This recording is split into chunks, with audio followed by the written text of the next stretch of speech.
નમસ્કાર વિદ્યાર્થી મિત્રો, આજે આપણે ઇલેક્ટ્રિશિયન ટ્રેડના બીજા વર્ષના અગાઉ 5 ફેબ્રુઆરી 2021ના રોજ જે ઓનલાઈન સીબીટી પરીક્ષા લેવાયેલ એ પેપરનું આપણે સોલ્યુશન કરીશું. તો પેપર નંબર 4 જેની અંદર ટ્રેડ થિયરીના 40 પ્રશ્નો અને વર્કશોપ કેલ્ક્યુલેશન એન્ડ સાયન્સના 20 પ્રશ્નો વિશે આપણે ચર્ચા કરીશું. તો ચાલો શરૂ કરીએ.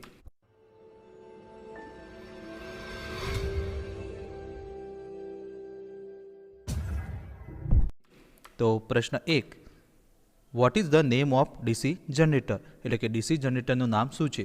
તો મિત્રો અહીંયા સર્કિટ આપી છે અને અહીંયા option A differential long shunt compound, B differential short shunt compound, C cumulative long shunt compound અને D cumulative short shunt compound. તો આનો સાચો જવાબ છે option number A differential long shunt compound. ત્યારબાદ બીજો પ્રશ્ન, ડીસી જનરેટરમાં ઇન્ડ્યુસ એટલે કે પ્રેરિત ઈએમએફની દિશા શોધવા માટે કયા નિયમનો ઉપયોગ થાય છે? તો ઓપ્શન એ કોર્કસ્ક્રૂ નિયમ, બી જમણા હાથનો હથેળીનો નિયમ, સી ફ્લેમિંગના ડાબા હાથનો નિયમ અને ડી ફ્લેમિંગના જમણા હાથનો નિયમ. તો આનો સાચો જવાબ છે ઓપ્શન નંબર ડી ફ્લેમિંગના જમણા હાથનો નિયમ, એટલે કે ફ્લેમિંગ રાઇટ હેન્ડ રૂલ. ત્યારબાદ ત્રીજો પ્રશ્ન, આર્મેચર વાઇન્ડિંગ રેઝિસ્ટન્સ માપવા માટે કયું સાધન વપરાય છે? તો option A megger, B multimeter, C series type ohmmeter અને ડી કેલ્વિન બ્રિજ. તો આનો સાચો જવાબ છે option number D Kelvin bridge. ત્યારબાદ ચોથો પ્રશ્ન, જો કોઇલ પીચ પોલ પીચ કરતાં ઓછી હોય તો વાઇન્ડિંગનું નામ શું છે? તો option A full pitch winding, B half pitch winding, C long chorded winding અને ડી શોર્ટ કોરેડેડ વાઇન્ડિંગ. તો આનો સાચો જવાબ છે option number D short chorded winding. ત્યારબાદ પાંચમો પ્રશ્ન, કયો નિયમ ડીસી મોટરમાં કરંટની દિશા નક્કી કરે છે? તો ઓપ્શન એ જમણા હાથના પકડનો નિયમ, બી જમણા હાથની હથેળીનો નિયમ, સી ફ્લેમિંગના ડાબા હાથનો નિયમ અને ડી ફ્લેમિંગના જમણા હાથનો નિયમ. તો આનો સાચો જવાબ છે ઓપ્શન નંબર ડી ફ્લેમિંગના જમણા હાથનો નિયમ. ત્યારબાદ છઠ્ઠો પ્રશ્ન, શોર્ટ અને ઓપન સર્કિટ માટે આર્મેચર વાઇન્ડિંગને ચકાસવા માટે કયા સાધનનો ઉપયોગ થાય છે? તો મિત્રો અહીંયા ઓપ્શન આપે છે ટોંગ ટેસ્ટર, બી ઇન્ટરનલ ગાવલર, સી એક્સટર્નલ ગાવલર અને ડી ડિજિટલ મલ્ટીમીટર. તો આનો સાચો જવાબ છે ઓપ્શન નંબર સી એક્સટર્નલ ગાવલર. ત્યારબાદ સાતમો પ્રશ્ન, કયું ઇન્સ્યુલેટિંગ મટીરિયલ વર્ગ બી ઇન્સ્યુલેશનનું છે? તો ઓપ્શન એ કપાસ એટલે કે કોટન, બી વાંસ એટલે કે બંબુ, સી ફાઇબર ગ્લાસ અને ડી લેથરોઇડ કાગળ એટલે કે પેપર. તો આનો સાચો જવાબ છે option number C fibre glass. ત્યારબાદ આઠમો પ્રશ્ન, 3 ફેઝ ઇન્ડક્શન મોટરમાં કઈ ગતિને સિંક્રોનસ સ્પીડ તરીકે ઓળખવામાં આવે છે? તો ઓપ્શન એ શૂન્ય લો સ્પીડ, બી ફૂલ લો સ્પીડ, સી ચુંબકીય ક્ષેત્રની ફરતી ગતિ અને ડી સ્ટેટર અને રોટર વચ્ચેની સાપેક્ષ ગતિ. તો આનો સાચો જવાબ છે ઓપ્શન નંબર સી ચુંબકીય ક્ષેત્રની ફરતી ગતિ એટલે કે રોટેટિંગ મેગ્નેટિક ફિલ્ડ સ્પીડ. ત્યારબાદ નવમો પ્રશ્ન, ફૂલ લોડ પર 10 HP 3 ફેઝ ઇન્ડક્શન મોટર ચલાવવા માટે ફ્યુઝ રેટ કેટલો હોય છે? તો option A 10 ampere, B 15 ampere, C 25 ampere અને ડી 30 એમ્પિયર. તો આનો સાચો જવાબ છે ઓપ્શન નંબર સી 25 એમ્પિયર. ત્યારબાદ 10મો પ્રશ્ન, 6 પોલ સ્ટેટર મોટરની વિદ્યુત ડિગ્રી શું છે? તો option A 360 degree, B 720 degree, C 1080 degree અને ડી 1440 ડિગ્રી. તો આનો સાચો જવાબ છે ઓપ્શન નંબર સી 1080 ડિગ્રી. ત્યારબાદ 11મો પ્રશ્ન, 3 phase 36 slot 12 coil 4 pole stator winding માટે સ્લોટના સંદર્ભમાં ફેઝના વિસ્થાપનની એટલે કે ડિસ્પ્લેસમેન્ટની ગણતરી કરો. તો અહીંયા ઓપ્શન આપે છે 3 સ્લોટ, બી 4 સ્લોટ, સી 6 સ્લોટ અને ડી 8 સ્લોટ. તો આનો સાચો જવાબ છે ઓપ્શન નંબર સી 6 સ્લોટ. ત્યારબાદ 12મો પ્રશ્ન, એસી સિંગલ ફેઝ મોટરનો પ્રકાર કયો છે? તો મિત્રો અહીંયા આકૃતિ આપી છે અને અહીંયા ઓપ્શન એ કાયમી કેપેસિટર મોટર એટલે કે permanent capacitor motor, B capacitor starter capacitor run motor, C induction starter induction run motor અને D capacitor starter induction run motor. તો આનો સાચો જવાબ છે option number D capacitor starter induction run motor. ત્યારબાદ 13મો પ્રશ્ન, વાઉન્ડ રોટર સાથે કઈ સિંગલ ફેઝ મોટર લગાવવામાં આવે છે? તો ઓપ્શન એ પ્રતિકર્ષણ motor, B shaded pole motor, C કાયમી કેપેસિટર મોટર અને D capacitor starter capacitor run motor. તો આનો સાચો જવાબ છે ઓપ્શન નંબર એ પ્રતિકર્ષણ મોટર એટલે કે રિપ્લેશન મોટર. ત્યારબાદ 14મો પ્રશ્ન, સિંગલ ફેઝ ઇન્ડક્શન મોટરનો કાર્ય સિદ્ધાંત શું છે? તો ઓપ્શન એ લેન્ઝનો નિયમ, બી જુલ્સનો નિયમ, સી ફેરાડેઝ ઇલેક્ટ્રોલિસિસનો નિયમ અને ડી ફેરાડેઝ ઇલેક્ટ્રોમેગ્નેટિક ઇન્ડક્શનનો નિયમ. તો આનો સાચો જવાબ છે ઓપ્શન નંબર એ લેન્ઝનો નિયમ. ત્યારબાદ 15મો પ્રશ્ન, યુનિવર્સલ મોટરનો ઉપયોગ કયો છે? તો option A jet pump, B fruit mixer, C teleprinter અને ડી કોમ્પ્રેસર. તો આનો સાચો જવાબ છે option number B fruit mixer. ત્યારબાદ 16મો પ્રશ્ન, અલ્ટરનેટરને કેવી રીતે રેટેડ કરવામાં આવે છે? તો option A KVA, B KW, C MW અને ડી કેવી. તો આનો સાચો જવાબ છે ઓપ્શન નંબર એ કેવીએ. ત્યારબાદ 17મો પ્રશ્ન, રોટેટિંગ ફિલ્ડ પ્રકારના અલ્ટરનેટરનો ઉપયોગ કરવાનો ફાયદો શું છે? તો ઓપ્શન એ ફિલ્ડમાં ફોલ્ટ એટલે કે ખામીઓ શોધવા માટે સરળ, બી લોડને ઓલ્ટરનેટર સાથે જોડવાનું સરળ છે, સી રનિંગ વખતે ગરમી દૂર કરવી સરળ છે અને ડી ફેઝની સંખ્યાને ધ્યાનમાં લીધા વગર માત્ર 2 સ્લીપ રિંગ જરૂરી. તો આનો સાચો જવાબ છે ઓપ્શન નંબર ડી ફેઝની સંખ્યાને ધ્યાનમાં લીધા વગર માત્ર 2 સ્લીપ રિંગ જરૂરી. ત્યારબાદ 18મો પ્રશ્ન, રોટરી કન્વર્ટરના એક્સ તરીકે ચિહ્નિત કરેલ ભાગનું કાર્ય શું છે? તો મિત્રો અહીંયા આકૃતિ આપી છે રોટરી કન્વર્ટરની, એની અંદર એક્સ તરીકે જે ચિહ્નિત કરેલો ભાગ છે એનું કાર્ય જણાવવાનું છે. તો ઓપ્શન એ એસી અને ડીસીમાં રૂપાંતરિત કરે છે, બી વોલ્ટેજ ડ્રોપ ઘટાડે છે, સી અવાજ વિના પહોંચાડવામાં મદદ કરે છે અને ડી ડિલિવરી ડાયરેક્ટ કરંટને એકત્રિત કરે છે. તો આનો સાચો જવાબ છે option number D delivery direct કરંટને એકત્રિત કરે છે, એટલે કે collect the delivery direct current. ત્યારબાદ 19મો પ્રશ્ન, જે ઇન્વર્ટર અને કન્વર્ટર બંને તરીકે કામ કરે છે? તો અહીંયા ઓપ્શન આપે છે metal rectifier, B mercury arc rectifier, C અર્ધવાહક ડાયોડ એટલે કે સેમી કંડક્ટર ડાયોડ અને ડી સિંક્રોનસ કન્વર્ટર. તો આનો સાચો જવાબ છે option number D synchronous converter. ત્યારબાદ 20મો પ્રશ્ન, મોટર જનરેટર સેટનો ફાયદો શું છે? તો ઓપ્શન એ અવાજ નથી એટલે કે ઘોઘાટ વગરનું, જેને અંગ્રેજીમાં નોઇઝલેસ કહેવાય છે, બી ઉચ્ચ કાર્યક્ષમતા એટલે કે હાઈ એફિશિયન્સી, સી ઓછી જાળવણીની જરૂરિયાત એટલે કે લો મેન્ટેનન્સ રિક્વાયર્ડ અને ડી ડીસી આઉટપુટ વોલ્ટેજને સરળતાથી નિયંત્રિત કરી શકાય છે. તો આનો સાચો જવાબ છે option number D DC output વોલ્ટેજને સરળતાથી નિયંત્રિત કરી શકાય છે, એટલે કે DC output voltage can be easily controlled. ત્યારબાદ 21મો પ્રશ્ન, એમ્પ્લીફાયરનું નામ શું છે? તો મિત્રો અહીંયા આકૃતિ આપી છે અને option A common emitter amplifier, B class B push pull amplifier, C common collector amplifier અને D class A B push pull amplifier. તો આનો સાચો જવાબ છે option number B class B push pull amplifier. ત્યારબાદ 22મો પ્રશ્ન, નિષ્ક્રિય ઘટક કયો છે એટલે કે પેસિવ કોમ્પોનન્ટ કયો છે? તો અહીંયા option A diac, B diode, C transistor અને ડી કેપેસિટર. તો આનો સાચો જવાબ છે ઓપ્શન નંબર ડી કેપેસિટર. 23મો પ્રશ્ન, કયો અક્ષર સંયોજન સામગ્રીમાં કેડિયમ સલ્ફાઇડ સૂચવે છે? તો option A B B, C C અને ડી આર. તો આનો સાચો જવાબ છે ઓપ્શન નંબર ડી આર. ત્યારબાદ 24મો પ્રશ્ન, કંટ્રોલ પેનલ વાયરિંગમાં વપરાતી વાયરિંગ એસેસરીઝ એટલે કે સહાયકનું નામ શું છે? તો મિત્રો અહીંયા આકૃતિ આપી છે અને અહીંયા option A DIN rails, B G channel, C grommet અને ડી રેસ માર્ગો. તો આનો સાચો જવાબ છે option number A DIN rails એટલે કે ડીન રેલ્સ. ત્યારબાદ 25મો પ્રશ્ન, કંટ્રોલ પેનલ વાયરિંગમાં ઉપયોગમાં લેવાતી સહાયક એટલે કે એસેસરીનું નામ શું છે? તો અહીંયા આકૃતિ આપી છે અને અહીંયા option A lugs, B thimble, C grommet અને ડી ટર્મિનલ કનેક્ટર. તો આનો સાચો જવાબ છે ઓપ્શન નંબર સી ગ્રોમેટ. ત્યારબાદ 26મો પ્રશ્ન, પેનલ બોર્ડ એસેમ્બલીમાં કયા ડિવાઇસ એટલે કે ઉપકરણનો ઉપયોગ ટાળવામાં આવે છે? તો option A sensor, B indicating lamp, C isolating switch અને ડી પુશ બટન સ્વિચ. તો આનો સાચો જવાબ છે ઓપ્શન નંબર એ સેન્સર. ત્યારબાદ 27મો પ્રશ્ન, ઇલેક્ટ્રિક ડ્રાઇવ શું છે? તો ઓપ્શન એ જનરેટર માટે પ્રાઇમ મૂવર તરીકે વપરાતું ઉપકરણ એટલે કે ડિવાઇસ, બી એસી અને ડીસી સપ્લાયમાં રૂપાંતરિત કરતું ઉપકરણ, સી મોટરને નિયંત્રિત કરવા માટે ઇલેક્ટ્રોમિકેનિકલ ઉપકરણ અને ડી યાંત્રિક ઉર્જાનું વિદ્યુત ઉર્જામાં રૂપાંતરિત કરતું ઉપકરણ. તો આનો સાચો જવાબ છે ઓપ્શન નંબર સી મોટરને નિયંત્રિત કરવા માટે ઇલેક્ટ્રોમિકેનિકલ ઉપકરણ.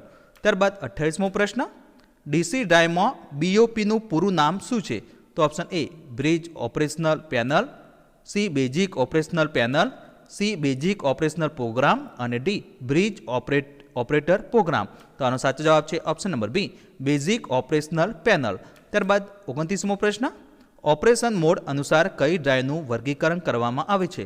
તો option A group drive, B manual drive, C વ્યક્તિગત ડ્રાઈવ એટલે કે ઇન્ડિવિજ્યુઅલ ડ્રાઈવ અને ડી કન્ટિન્યુઅસ ડ્યુટી ડ્રાઈવ. તો આનો સાચો જવાબ છે option number D continuous duty drive. ત્યારબાદ 30મો પ્રશ્ન, જો ISI મુજબ જાહેર કરેલ વોલ્ટેજ 240 હોય તો ઓછામાં ઓછી પરવાનગી એટલે કે અનુમતિપાત્ર સિંગલ ફેઝ વર્કિંગ વોલ્ટેજ કેટલો થશે? તો અહીં ઓપ્શન આપે છે 233 વોલ્ટેજ, બી 228 વોલ્ટેજ, સી 216 વોલ્ટેજ અને ડી 211 વોલ્ટેજ. તો આનો સાચો જવાબ છે ઓપ્શન નંબર બી 228 વોલ્ટેજ. ત્યારબાદ 31મો પ્રશ્ન, એક કુલોમ્બ વિદ્યુત પ્રવાહ વડે ઇલેક્ટ્રોલાઇટમાંથી છૂટો પડેલ પદાર્થના જથ્થાના પદને શું કહેવામાં આવે છે? તો option A electrolysis, B electroplating, C electrocopying અને ડી ઇલેક્ટ્રોકેમિકલ સમકક્ષ એટલે કે ઇક્વિવેલન્ટ. તો આનો સાચો જવાબ છે ઓપ્શન નંબર ડી ઇલેક્ટ્રોકેમિકલ સમકક્ષ એટલે કે ઇલેક્ટ્રોકેમિકલ ઇક્વિવેલન્ટ. ત્યારબાદ 32મો પ્રશ્ન, સંક્ષિપ્ત યુપીએસનું પૂરું નામ શું છે? તો option A uniform power supply, B universal power supply, C અનિયંત્રિત એટલે કે અનરેગ્યુલેટેડ વીજ પુરવઠો અને ડી અવિરત વીજ પુરવઠો. તો આનો સાચો જવાબ છે ઓપ્શન નંબર ડી અવિરત વીજ પુરવઠો. ત્યારબાદ 33મો પ્રશ્ન, ઓટોમેટિક સ્ટેપેડ વોલ્ટેજ સ્ટેબિલાઇઝરનો ઉપયોગ ક્યાં થાય છે? તો option A geyser, B grinder, C television અને ડી પંપ મોટર. તો આનો સાચો જવાબ છે ઓપ્શન નંબર સી ટેલિવિઝન. ત્યારબાદ 34મો પ્રશ્ન, બિન પરંપરાગત ઉર્જા સ્ત્રોત કયો છે એટલે કે નોન કન્વેન્શનલ એનર્જી સોર્સ કયો છે? તો ઓપ્શન એ પવન એટલે કે વિન્ડ, બી પાણી એટલે કે વોટર, સી વરાળ એટલે કે સ્ટીમ અને ડી ડીઝલ. તો આનો સાચો જવાબ છે ઓપ્શન નંબર એ પવન એટલે કે વિન્ડ. ત્યારબાદ 35મો પ્રશ્ન, ઉર્જાનો કુદરતી સ્ત્રોત કયો છે એટલે કે નેચરલ સોર્સ ઓફ એનર્જી? તો અહીંયા ઓપ્શન આપે છે સૂર્ય એટલે કે સન, બી ગરમી એટલે કે હીટ, સી કોલસો એટલે કે કોલ અને ડી બાયોગેસ. તો આનો સાચો જવાબ છે ઓપ્શન નંબર એ સૂર્ય એટલે કે સન. ત્યારબાદ 36મો પ્રશ્ન, આઈના નિયમ મુજબ મધ્ય વોલ્ટેજ ઘરેલું સ્થાપનમાં બે વાહક વચ્ચે કેટલો ઇન્સ્યુલેશન પ્રતિકાર એટલે કે અવરોધ હોય છે?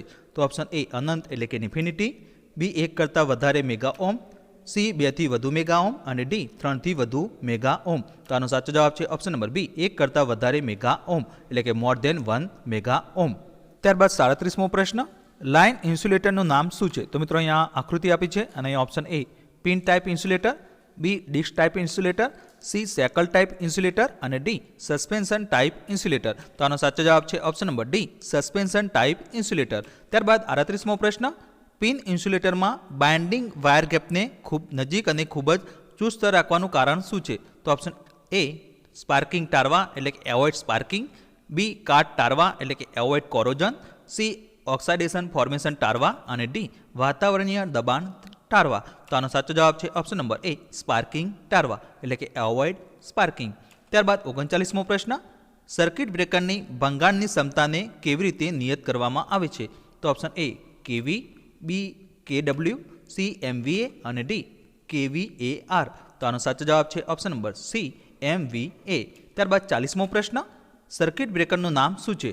તો અહીંયા આકૃતિ આપી છે અને અહીંયા option A oil circuit breaker, B air blast circuit breaker, C vacuum circuit breaker અને D air break circuit breaker. તો આનો સાચો જવાબ છે option number B air blast circuit breaker. ત્યારબાદ 41મો પ્રશ્ન, તો મિત્રો અહીંયા 41 થી જે 60 પ્રશ્નો છે એ વર્કશોપ કેલ્ક્યુલેશન એન્ડ સાયન્સના છે. તો અહીંયા 41મો પ્રશ્ન, ગતિશીલ પદાર્થ સામે ઘર્ષણ બળની દિશા શું છે? તો અહીંયા ઓપ્શન એ ઓબ્જેક્ટની નમેલી તરફ એટલે કે ઇન્ક્લાઇન ટુ ધ ઓબ્જેક્ટ, બી ઓબ્જેક્ટની સામે એટલે કે opposite to the object, C ઓબ્જેક્ટની સમાંતર એટલે કે પેરેલલ ટુ ધ ઓબ્જેક્ટ અને ડી ઓબ્જેક્ટના કાટખૂણે એટલે કે પરપેન્ડિક્યુલર ટુ ધ ઓબ્જેક્ટ. તો આનો સાચો જવાબ છે ઓપ્શન નંબર બી ઓબ્જેક્ટની સામે એટલે કે ઓપોઝિટ ટુ ધ ઓબ્જેક્ટ. ત્યારબાદ 42મો પ્રશ્ન, ઘર્ષણ બળ શેના પર આધારિત છે? તો ઓપ્શન એ ધાતુના પ્રકાર એટલે કે ટાઇપ્સ ઓફ મેટલ, બી સંપર્ક સપાટી એટલે કે કોન્ટેક્ટ સરફેસ, સી સંપર્ક ધાતુનો જથ્થો એટલે કે ક્વોન્ટિટી ઓફ ધ કોન્ટેક્ટિંગ મેટલ્સ અને ડી ધાતુની ગુણવત્તા એટલે કે ક્વોલિટી ઓફ મેટલ. તો આનો સાચો જવાબ છે ઓપ્શન નંબર બી સંપર્ક સપાટી એટલે કે કોન્ટેક્ટ સરફેસ. ત્યારબાદ 43મો પ્રશ્ન, ભાગોની આજુબાજુ સતત લુબ્રિકન્ટ ઓઇલનો છંટકાવ થતો રહે તે માટે કઈ લુબ્રિકન્ટ સિસ્ટમ વપરાય છે? તો option A gravity feed system, B pressure feed system, C splash feed system અને ડી ફોર્સ ફીડ સિસ્ટમ. તો આનો સાચો જવાબ છે option number C splash feed system. ત્યારબાદ 44મો પ્રશ્ન, જો ઘર્ષણ ગુણાંક 0.24 અને 20 કિલોગ્રામ વજનના પદાર્થને ખસેડવા માટે કેટલા બળની જરૂર પડશે? તો option A 4.8 kg, B 0.48 kg, C 0.048 kg અને ડી 0.0048 kg. તો એની પણ આપણે અહીંયા ગણતરી કરી છે. અહીંયા મ્યુ બરાબર આપણને 0.24 આપ્યું છે અને ડબલ્યુ આપણને 20 kg આપ્યું છે. હવે જે સૂત્ર છે મ્યુ બરાબર એફ બાય ડબલ્યુ, તો એમાં આપણે એફને કરતા બનાવીશું તો 0.24 ગુણ્યા 20 આપણે કરીશું તો ફાઇનલ આપણને એફ બરાબર 4.8 kg જવાબ મળશે. તો આનો સાચો જવાબ છે ઓપ્શન નંબર એ 4.8 kg. ત્યારબાદ 45મો પ્રશ્ન, પદાર્થનું સમગ્ર વજન એક બિંદુએ કેન્દ્રિત થયેલ હોય તો તે બિંદુને શું કહે છે? તો ઓપ્શન એ પ્રારંભિક બિંદુ એટલે કે ઇનિશિયલ પોઈન્ટ, બી ગુરુત્વાકર્ષણ કેન્દ્ર એટલે કે સેન્ટર ઓફ ગ્રેવિટી, સી મધ્ય કેન્દ્ર એટલે કે સેન્ટ્રોઇડ અને ડી કેન્દ્ર બિંદુ એટલે કે સેન્ટ્રલ પોઈન્ટ. તો આનો સાચો જવાબ છે ઓપ્શન નંબર બી ગુરુત્વાકર્ષણ કેન્દ્ર એટલે કે સેન્ટર ઓફ ગ્રેવિટી. તો આપણે સમજ માટે અહીંયા એક માણસની આકૃતિ લીધી છે જેનું સેન્ટર ઓફ ગ્રેવિટી એટલે કે ગુરુત્વાકર્ષણ કેન્દ્ર એની નાભી હોય છે, જેને ટૂંકમાં સીજી વડે અહીંયા દર્શાવેલું છે. ત્યારબાદ 46મો પ્રશ્ન, નીચેનામાંથી કયા ભૌમિતિક આકારમાં તેના પાયા ઉપર તેની ઊંચાઈના ત્રીજા ભાગ ઉપર ગુરુત્વા કેન્દ્ર આવેલું હોય છે? તો ઓપ્શન એ ચોરસ એટલે કે સ્ક્વેર, બી સમબાજુ ચતુષ્કોણ, સી ત્રિકોણ એટલે કે ટ્રાયંગલ અને ડી શંકુ એટલે કે કોણ. તો અહીંયા આપણે આકૃતિ પણ લીધી છે અને આનો સાચો જવાબ છે ઓપ્શન નંબર સી ત્રિકોણ એટલે કે ટ્રાયંગલ. ત્યારબાદ 47મો પ્રશ્ન, વર્તુળના મોટામાં મોટી જીવા એટલે કે કોર્ડને શું કહે છે? તો ઓપ્શન એ ચાપ એટલે કે આર્ક, બી વ્યાસ એટલે કે ડાયામીટર, સી ત્રિજ્યા એટલે કે રેડિયસ અને ડી વિકર્ણ એટલે કે ડાયગોનલ. તો આનો સાચો જવાબ છે ઓપ્શન નંબર બી વ્યાસ એટલે કે ડાયામીટર.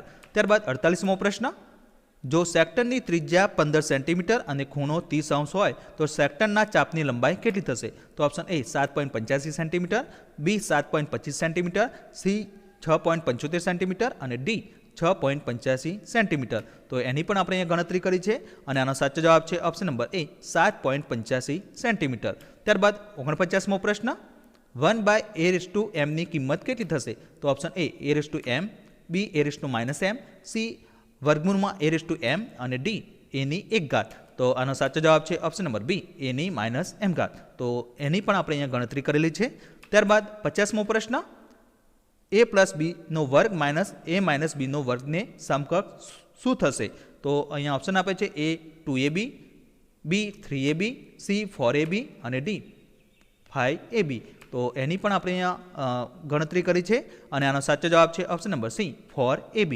ત્યારબાદ 51મો પ્રશ્ન, જો a + b² બરાબર 36 અને a - b² બરાબર 24 હોય તો ab ની કિંમત કેટલી થશે? તો ઓપ્શન એ 6, બી 4, સી 3 અને ડી 2. તો એની પણ આપણે ગણતરી કરી છે અને આનો સાચો જવાબ છે ઓપ્શન નંબર સી 3. ત્યારબાદ 52મો પ્રશ્ન, પદાર્થની લંબાઈમાં થતો ફેરફાર અને મૂળ લંબાઈના ગુણોત્તરને શું કહે છે? તો ઓપ્શન એ સ્ટ્રેસ એટલે કે પ્રતિબળ, બી સ્ટ્રેન, સી પોઈઝનનો ગુણોત્તર અને ડી ફેક્ટર ઓફ સેફ્ટી. તો આનો સાચો જવાબ છે ઓપ્શન નંબર બી સ્ટ્રેન. ત્યારબાદ 53મો પ્રશ્ન, અલ્ટિમેટ પ્રતિબળ અને કાર્યકારી પ્રતિબળ વચ્ચેના ગુણોત્તરને શું કહે છે? તો option A bulk modulus, B Young modulus, C factor of safety અને ડી મોડ્યુલસ ઓફ રિજિડિટી. તો આનો સાચો જવાબ છે option number C factor of safety. ત્યારબાદ 54મો પ્રશ્ન, ઉષ્મા ઉપચાર પ્રક્રિયા શું છે? તો ઓપ્શન એ બંધારણ અને ગુણધર્મો બદલવા માટે ગરમ અને ઠંડા કરવાની પ્રક્રિયા, બી માપ બદલવા માટે ગરમ કરવાની પ્રક્રિયા, સી માપ માપવા માટે ઠંડા કરવાની પ્રક્રિયા અને ડી આપણી જરૂરિયાત મુજબ વારવા માટે ગરમ કરવાની પ્રક્રિયા. તો આનો સાચો જવાબ છે ઓપ્શન નંબર એ બંધારણ અને ગુણધર્મો બદલવા માટે ગરમ અને ઠંડા કરવાની પ્રક્રિયા એટલે કે the process of heating and cooling to change the structure and properties. ત્યારબાદ 55મો પ્રશ્ન, ઉષ્મા ઉપચારના વિવિધ તબક્કાઓ એટલે કે ફેજ કયા છે? તો ઓપ્શન એ હીટિંગ, કુલિંગ અને ક્વેન્ચિંગ, બી ક્વેન્ચિંગ, કુલિંગ અને હીટિંગ, સી હીટિંગ, શોકિંગ અને ક્વેન્ચિંગ અને ડી શોકિંગ, ક્વેન્ચિંગ અને કુલિંગ. તો આનો સાચો જવાબ છે option number C heating, shocking અને ક્વેન્ચિંગ. ત્યારબાદ 56મો પ્રશ્ન, નફો એટલે કે પ્રોફિટ શું છે? તો ઓપ્શન એ વેચાણ કિંમત માઇનસ મૂળ કિંમત, બી મૂળ કિંમત માઇનસ વેચાણ કિંમત, સી વેચાણ કિંમત પ્લસ મૂળ કિંમત અને ડી મૂળ કિંમત પ્લસ વેચાણ કિંમત. તો આનો સાચો જવાબ છે ઓપ્શન નંબર એ વેચાણ કિંમત માઇનસ મૂળ કિંમત એટલે કે selling price minus cost price. ત્યારબાદ 57મો પ્રશ્ન, સાદા વ્યાજની ગણતરીમાં વર્ષને શેના વડે દર્શાવાય છે? તો option A P, B I, C N અને ડી આર. તો આનો સાચો જવાબ છે option number C small N. ત્યારબાદ 58મો પ્રશ્ન, જો 5000 રૂપિયા મુદ્દલ રકમ હોય તો તેના પર સાદું વ્યાજ 500 રૂપિયા મળે તો વ્યાજ મુદ્દલ રકમ કેટલી થશે? તો ઓપ્શન એ 4500 રૂપિયા, બી 5500 રૂપિયા, સી 6000 રૂપિયા અને ડી 6500 રૂપિયા. તો એની પણ આપણે ગણતરી કરી છે કે અહીંયા મુદ્દલ 5000 છે અને વ્યાજ 500 રૂપિયા છે. તો વ્યાજ મુદ્દલ બરાબર મુદ્દલ પ્લસ વ્યાજ કરીશું તો આપણને 5500 રૂપિયા જવાબ મળશે. તો આનો સાચો જવાબ છે ઓપ્શન નંબર બી 5500 રૂપિયા. ત્યારબાદ 59મો પ્રશ્ન, જેમાં વિવિધ શરતોના દરો સૂચવવામાં આવે છે તે બુકલેટનું નામ શું છે? તો ઓપ્શન એ ભાવ બેંક એટલે કે પ્રાઇસ બેંક, બી ભાવ બંચ એટલે કે પ્રાઇસ બંચ, સી ભાવ ટેગ અને ડી ભાવ સૂચિ એટલે કે પ્રાઇસ કેટલોગ. તો આનો સાચો જવાબ છે ઓપ્શન નંબર ડી ભાવ સૂચિ એટલે કે પ્રાઇસ કેટલોગ. ત્યારબાદ 60મો પ્રશ્ન, અંડર અંદાજ એટલે કે અંડર એસ્ટિમેટ કોને કહે છે? તો ઓપ્શન એ અંદાજ મુજબ કોઈ કામ શરૂ થયું નથી, બી એક અંદાજ વાસ્તવિક સાથે સંપૂર્ણ રીતે મેચ થાય છે, સી અંદાજ વાસ્તવિક અંદાજ કરતાં ઓછો છે અને ડી અંદાજ વાસ્તવિક અંદાજ કરતાં વધી ગયો છે. તો આનો સાચો જવાબ છે ઓપ્શન નંબર સી અંદાજ વાસ્તવિક અંદાજ કરતાં ઓછો છે. તો મિત્રો નેક્સ્ટ વિડીયોમાં આપણે પેપર નંબર 5 વિશે આપણે ચર્ચા કરીશું.